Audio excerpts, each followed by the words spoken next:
Hello and welcome back to the Cupcake Jemma channel with me, Gemma. I'm here in the studio with Dane and Nikki and I'm about to make one of my favourite breads. This is called Shokupan, also known as Hokkaido bread or Japanese milk bread, or if you're a fan of Sarah and Duck, you will know that John likes to call this cloud bread. How do you make it? Well, it's similar to challah bread, so if you've ever had that, it's very light, very soft, beautiful white bread, really great for making yummy sandwiches. And it gets so soft because it's made using a Tangzhong, which is a kind of flour and liquid paste which you cook, and what that does is it helps gelatinize the starches in the flour to help them absorb more liquid, which results in a softer loaf, and also it helps to extend the shelf life of your bread. So I'm going to start by making the Tangzhong because that needs to cool down to room temperature to start with. So I've got a pan here. I'm going to start by putting my water in. So I've got 60 millilitres or 60 grams of water and 25 grams of flour. Now I'm using all the way through, I'm using strong white bread flour. So make sure you find that. So I've got 25 grams of that and I'm going to whisk that together until all the lumps have gone.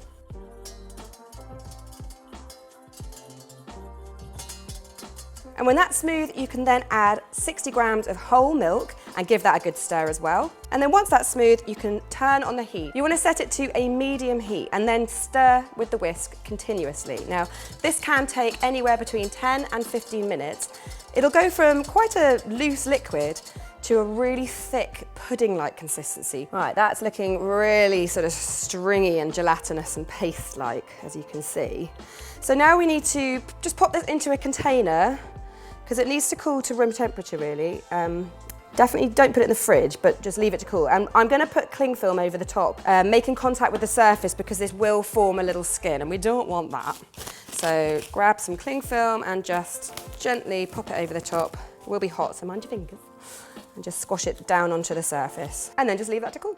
Right, it's time to make the dough. My Tangzhong is kind of fairly warm, it's like room temperature. And I've also warmed up a little bit of milk. Now I did 120 grams of milk, but I added 1 tablespoon of the total amount of sugar. So in total we've got 50 grams of sugar going into the dough, but I just removed 1 tablespoon. Stirred that into the milk and just heated that till it was lukewarm. That's somewhere between like 25, 30 degrees. So you can put your finger in it. And I'm going to go ahead and pour that into the bowl of my stand mixer, which is fitted with a dough hook because we're making dough, so it seems like the sensible thing to do. And then I have my yeast, and I'm using Active Yeast. This is a 7-gram sachet, and it is active, but I like to activate it further. That's why I'm using the warm milk. So I'm just going to sprinkle that over the top and then give it a little stir. Now I'm going to leave that for 5 or 10 minutes and come back to it when it's really like frothy on the top, which gives me a good chance to talk to you about tins. So obviously to make this into a loaf, well not obviously, maybe it isn't obvious, you're gonna need a loaf pan. There's a couple that you can use. So I'm using, this one's actually like a 450 gram one. This is probably about 550, so ever so slightly bigger. And you'll notice that this one here has a lid, which is what we're going to be using. If you don't have one with a lid, you can cheat by using one without a lid, and then you can put a baking sheet on top with something like weighted down, something oven-proof obviously, like a ceramic dish or something like that, and you'll get the same kind of effect. But this one's really handy. This is called a Pullman loaf tin. Various companies make various different kinds, and this one is really nice because it's got these like stripy marks which kind of come out on the side of the loaf, which I really like. But if you don't want to do the lidded one, you can just use an open tin, and with that you'll end up with the really nice like puffy, flumpy bread, but you'll want to give it an egg wash, and I'll tell you about how to do that when the time comes. Depending on what kind of tin it is, you might want to just grease them really lightly with a little bit of butter, but to be honest, there's so much butter going into this dough, I think they'll come out just fine. Right, we've reached peak froth in the bowl here. So we're gonna get on with making the dough. So I'm gonna start by adding the remaining sugar. So remember in total we had 50 grams, but I removed a tablespoon. So just pop that in. And the next ingredient is milk powder. Now this is just going to make it even sort of softer, believe it or not, and milkier in flavour. You can use regular milk powder. I like to toast mine, so all you need to do to get it to this lovely colour is just to either bake it in an oven, in a low oven, say like around 140, 150 in a tray, but stir it like every 10 or 15 minutes. It's a little bit like you're making caramelized white chocolate because it's a similar process. And it just makes a really nice sort of toastier flavor. So I've got 15 grams of that. Then follow that with your room temperature Tangzhong, 1 egg. I've also got 350 grams of strong white bread flour, and then 1 teaspoon of sea salt. So start the mixer slowly to bring all the ingredients together. It'll start by looking really shaggy, and then it will all come together into sort of one solid mass, and then you need to mix it on that slow speed for 5 minutes. Right, this has been going for 5 minutes now, and it's time to have the butter added. Now the butter is going to give it its really unique flavour, but also it's going to make the dough super soft, like the bread, super soft, but a little bit like brioche and challah, as mentioned before. So my butter, and I've got 60 grams here, spreadably soft. This is the kind of butter that you would spread on a loaf of white bread without tearing it. So that's nice and soft. And I'm going to add it in little bits, giving it a really good mix in between each bit.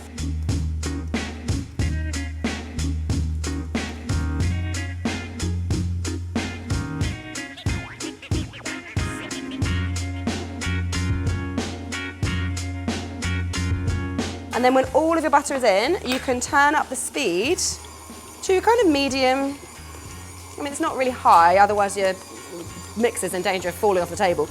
And you're gonna set your timer for 5-7 minutes. What you're looking for is for the dough to be coming away from the sides of the bowls cleanly.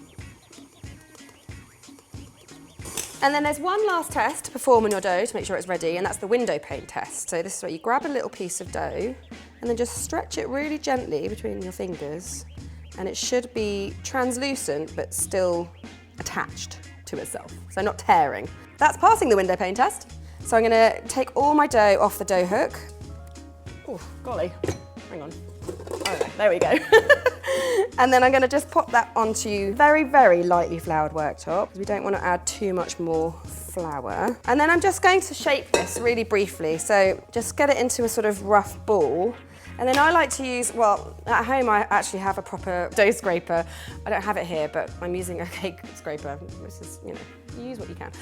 I like to shape my dough into a ball just by kind of scooping it round and tucking it in. And what you'll end up with is a nice sort of tight, satiny top. Obviously it needs to proof. So I'm gonna put this into a big bowl, because obviously it needs to grow in size.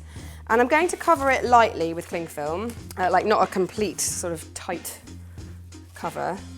And then just leave that somewhere ambient, warm. It's up to you. So if you're in a hurry, you could speed this process up by boiling water in a tray into your oven with the oven off and putting your dough in there. And that will mean that the proof takes around 45-50 minutes, so really quick. Room temperature, it'll probably take anywhere between an hour and 2. If you're feeling lazy and you just want to like go at a leisurely pace, you can do this overnight in the fridge. A really slow bulk ferment, it's called. So whichever way works for you, put your dough there.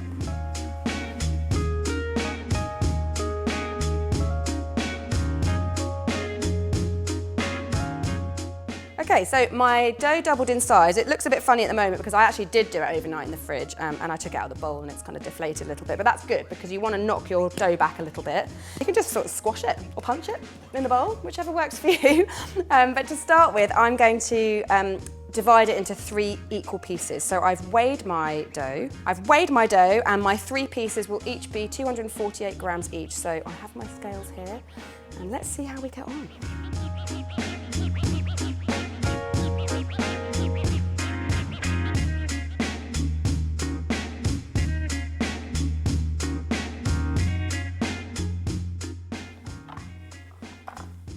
Right, so I'm going to fashion these into little balls to start with, just to make them a bit easier to work with. And then I'm going to roll them out into nice rectangles. They need to be 28 to 30 centimetres by about 12 centimetres. And just make sure your worktop and your rolling pin is lightly dusted with flour. Now, if you're using fridge cold dough like me, it will be much easier to handle. It won't be quite as sticky as if you've proved it at a warmer temperature, so just bear that in mind. So once you've rolled out your rectangle and it's nice and neat, you can trim off any wibbly wobbly edges if you want, then you need to fold it. So start by folding one long side into the middle and then fold the other side onto the top of that so that you have a long strip. Now if you want to, you can give this another light roll just to flatten it out a bit. Next you need to roll it all up into a tight scroll. And then when you get to the end, give the edge just a little pinch down into the body of the roll just to stick it down a bit. And then pop that into your tin at one end with the spirals facing outwards towards the long sides of the tin. And then repeat with your other pieces of dough.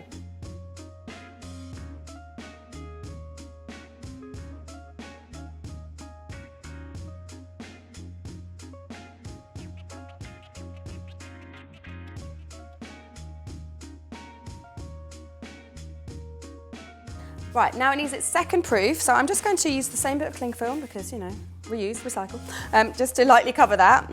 And then pop that back into a warmish spot. So with the second proof, I don't recommend doing that slowly in the fridge like you did the first proof because you can end up with really dry bread at the end of that. But I'm going to pop mine into just a warm space. It can take anywhere between 30 minutes and 2 hours, depending on how warm your space is. These are perfectly proofed. You can tell by giving it a little prod and the dough should spring back, quite slowly sometimes. What shouldn't happen is that you just have a big finger hole in there forever. That means it's overproofed, which you can still go ahead and bake it, but the texture will be very different and not quite right. You'll have lots of open holes. But I'm hoping this is good. So I'm gonna pop my lid on. Now remember, if you don't have a lid, you can use a baking tray. Just weight it down with something heavy and bake-proof, like a ceramic dish. And if you don't want to use a lid and you want to have the more open, round top, then you can just go ahead and do an egg wash. So the way to make an egg wash is 1 egg and 1 or 2 tablespoons of water. Just whisk that together to make a thin wash, and then just brush that over really gently before you put it in the oven. But I have my little box and it's going in the oven. And I've got my oven preheated to 165 degrees C, and I'm going to bake it for between 30 and 35 minutes. So it's difficult to tell when the bread is ready because obviously it's in a tin, so I recommend you get a probe thermometer. Your bread will be ready when the inside of the bread is 85 to 90 degrees C.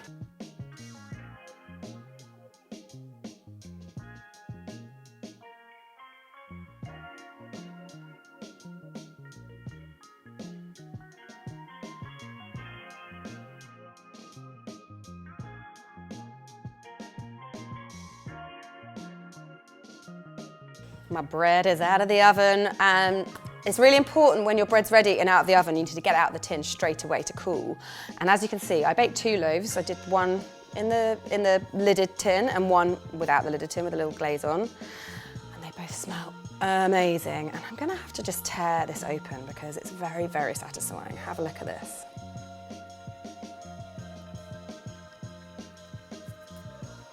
Whoa. Look at that. Now it is a little bit darker than a lot of milk bread, and that's because we've used the toasted milk powder here. I can't resist, it's still a little bit warm inside, and it is so delicious. Oh, it's just really, really good. It's like the best white bread that you could, like the best sort of square sandwich bread that you could ever dream of. It's so nice, and it's a little bit sweet and quite rich with the butter, but not too rich. So you can definitely get away with making like an egg mayo sandwich with this, or what a lot of people in Japan do is make the fruit sandos, which are really popular, or you could do what I'm going to do, and that is make honey butter toast. Now, if you are a fan of our bakery tour videos, you would have probably seen me go on about the Arome Bakery's honey butter toast a few times, and I'm gonna make it. So I'm going to put that video up tomorrow. So make sure you check out the video tomorrow. I'll put it up tomorrow evening. So if you want that recipe, head over there or here. I guess you're here already. Just come back tomorrow. Please let me know if you bake this by going to the Bake Club on Patreon if you're a member there. And if you're not, please go ahead and check that out because maybe it's for you. We love you here. Also, you can take pics, use a hashtag Cupcake Jemma and pop that on Instagram and we'll see. Or you can let us know if you bake this and let us know how you got on in the comments below. And don't forget, if you like this video, please give it the thumbs up down there and subscribe to the channel if you haven't already. Why not? I'm going to get ready to make honey butter toast, so I will hopefully see some of you tomorrow. Ta-ta for now. I'm trying not to eat this bread before I make the honey butter toast. Nom, nom, nom, nom, nom.